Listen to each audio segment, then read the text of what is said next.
Step 8. Made a list of all persons we had harmed and became willing to make amends to them all. As the AA text notes, we already have a list of persons we have harmed and to whom we are willing to make amends. We made it when we took inventory. You may be a little apprehensive about starting this step because you still feel distressing emotions about the people you listed on your 4th step. Please understand that such misgivings are quite normal. It is unlikely that your mind will become so trained to the new way of thinking that you will not harbor troublesome feelings ever again. But when they do come up, we put ourselves somewhere safe and consider the following questions. Do I want to continue to stay stuck in self-pity, resentment, and fear, or do I want to walk free of these encumbrances? Hopefully, we have developed enough perspective to see that we actually have a choice.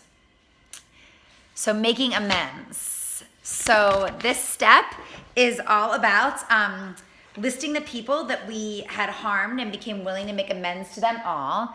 And when I first did this, I thought, well, I didn't hurt anybody. Like, I thought harm was like, oh, I physically injured someone, or I like stole from them, or I don't know, punched them in the face and put a fork in their eyes. Like, I don't know why I thought harm was like physical harm. It hit for me. And so. Well, and it goes back to our black or white. Like, well, it's not that bad.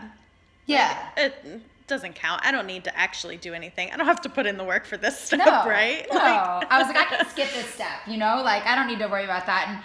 And I think when I think about this, it's important to consider financial impacts, sure, effects on property, impacts to social and corporate standing, slander, emotional abuse, verbal abuse, lies, never thought lies was like harm, negligence, withholding of love.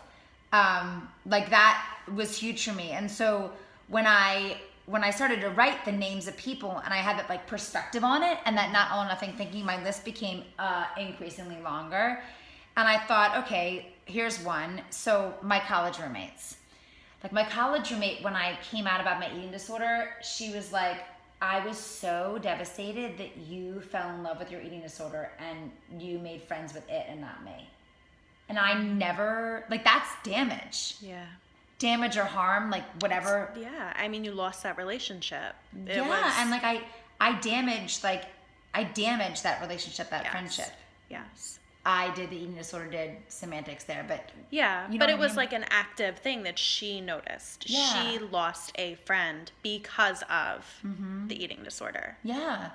Well, and I think about my kids too. Like I think, okay, so like I really harm them and want to make amends to them because I wasn't there for them at birth. Like I was physically fine, sort of whatever, but I wasn't there for them. I wasn't focused on them. I withheld love from them because I was so self-absorbed.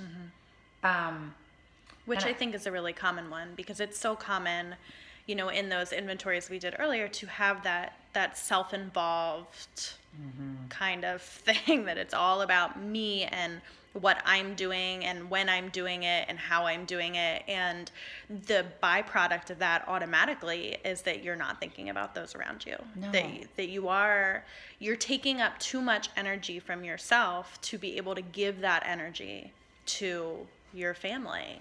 And that does, we should be able to give amends for that. We should at least be able to approach that subject and acknowledge that. Sometimes just acknowledging that to them can be so healing for the relationship. Well, and as we go to step 9, and we'll talk about this next time, like how to make those amends. I think that's interesting too. Because that's just, sometimes you can't. In step 9, we'll talk about living amends and non-living amends. Sometimes you can't, and that's the thing. It's like, So step 8 is listing the people and coming to terms, and being willing. Being willing, yeah. Yeah. Without any action sort of like behind the scenes. Yeah. It doesn't go live yet.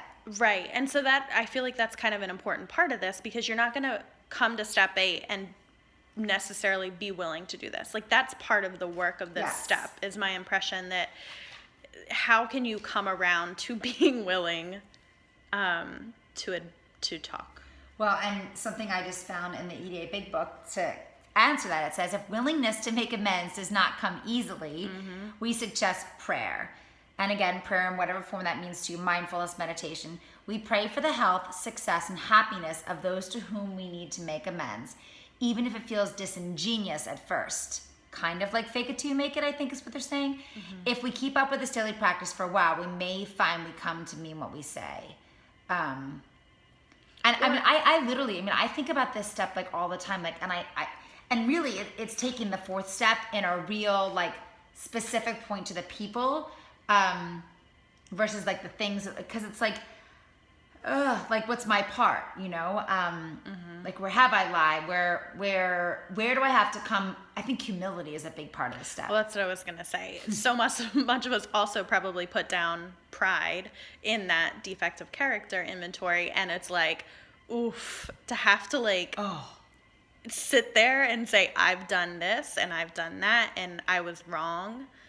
That's hard. Yeah. Like there are specific people that I can think of that it like I could write them on this list, but to flip the page and go to step 9 and like really take action to that admission, it requires a lot of humility. And I think, I think that, I could write this list and keep going and going. And honestly, like a silly one, maybe silly, but I wrote down a waitress and I wrote down the damage or harm that I just then was asking them to make all these special exemptions to my meals. And I'm never going to be able to go back and like apologize to every single waitress or every single person in the grocery store that I was like weird about things with. But just writing it down and admitting that. Admitting it to ourselves. Yeah, admitting it to self. And acknowledging that it was harmful behavior is so powerful. Like just admitting that's not healthy. And for ourselves and for those around us. Like our choices are impacting random people at the grocery store, random people that we come across on a day-to-day basis. So it matters. It matters. And I think that's a good point you made. Like you could almost, like any one of these steps, I think you could almost do it every day because, I could go through this list that I wrote just before we jumped on this call and I could create new people, like some of these people are the same, but then others not, like I wrote down a friend that I judged and I doubted and I've since made amends to her, but yet there are other people that I judge or doubted, so I can see how my error, my part is come across. And I think for me, the top of my list, if I had to do it daily, and every single time I've done this, my family has been on there first. Not that friends or colleagues or people that I know aren't any, like no one's more important than the other, but I just noticed that family comes up for me a lot in these inventories because I think that there's just a deep set of amends that comes up. Well, and you spend a lot of time with them. They're the consistent, they're there. They're there. Every day. All day. All the time. All the meals, all the whatever. Like there's a lot that goes into that family dynamic. So I think it makes sense that they come up a lot. Well, I think I'm ready to take step 8. So I'll say it aloud. Do you want to read it out with me? Where are we reading? We'll just read the step. Okay. So step 8. Made a list of all persons we had harmed and became willing to make amends to them all. Okay, coming back. All right, if you want to find anything more about step 8, you can click on the link on the Eating Disorders Anonymous website and pull up the workshop and or the full step and take step 8.